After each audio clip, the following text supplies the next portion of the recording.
This is TWiT. Apple updated the 13 and 15-inch MacBook Pros, touch bars, the latest Intel CPUs, more RAM, True Tone displays, more storage, and oddly enough, notes The Verge, quieter keyboards.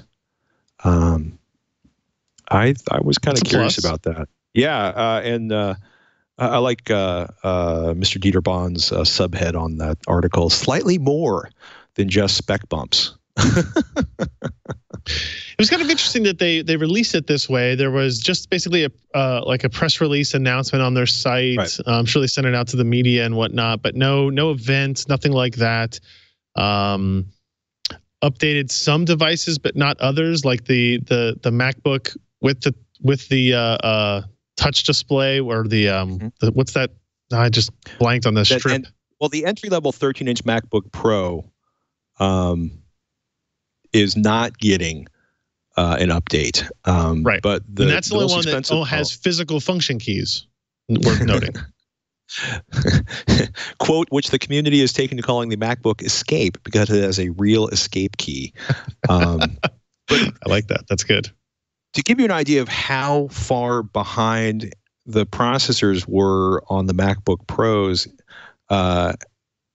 Apple was saying that you're looking at a 70% bump in performance on the 15-inch model, and you should get a 100%, a doubling of speed on the 13-inch model. Think about that for a second. I'm laughing uncomfortably because, these are not inexpensive machines. Right. And if you bought one last month, how pissed off are you going to be?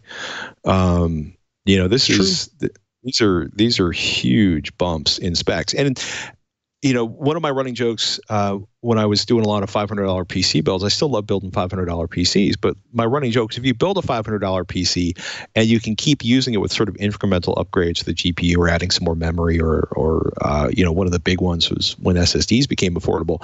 By the time you start with a $500 PC, which has sort of an entry-level processor, in 3 or 4 years when you go to, build a new machine, you're getting what feels like an absolutely mind-blowing increase in performance. But, these are like, the entry level in these notebooks is $1,500, $1,800. And they were way behind on CPUs. So if you've been waiting out to buy a new MacBook Pro, you're a happy camper right now.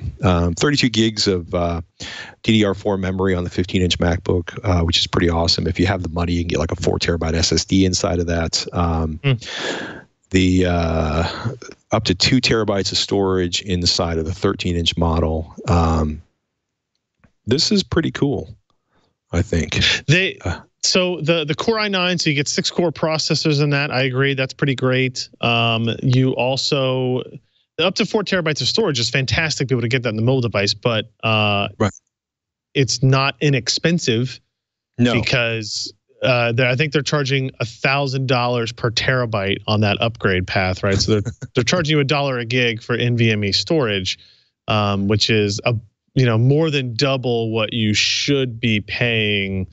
I would argue for that, but not an unexpected result based on who we're talking about, I guess.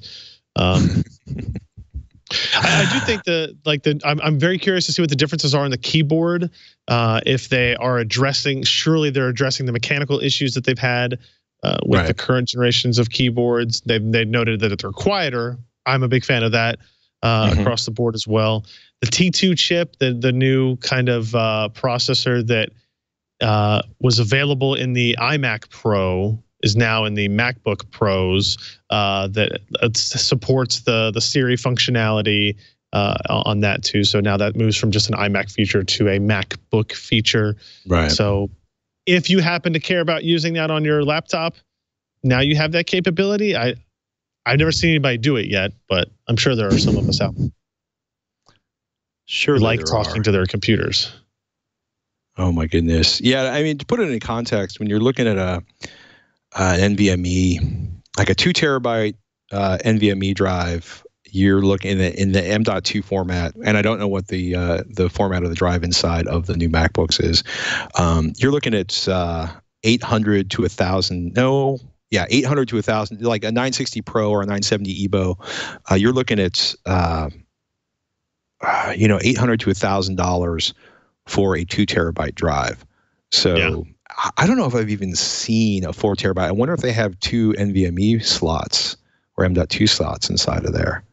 Because looking at like $800 for an NVMe drive. So either they're the only ones that have 4 terabyte NVMe's, or they are doing something really interesting that almost justifies the unspeakable expense of that. I think Ken spec'd out the top level of this, and it was like $6,700. Yeah. So, there's a lot there.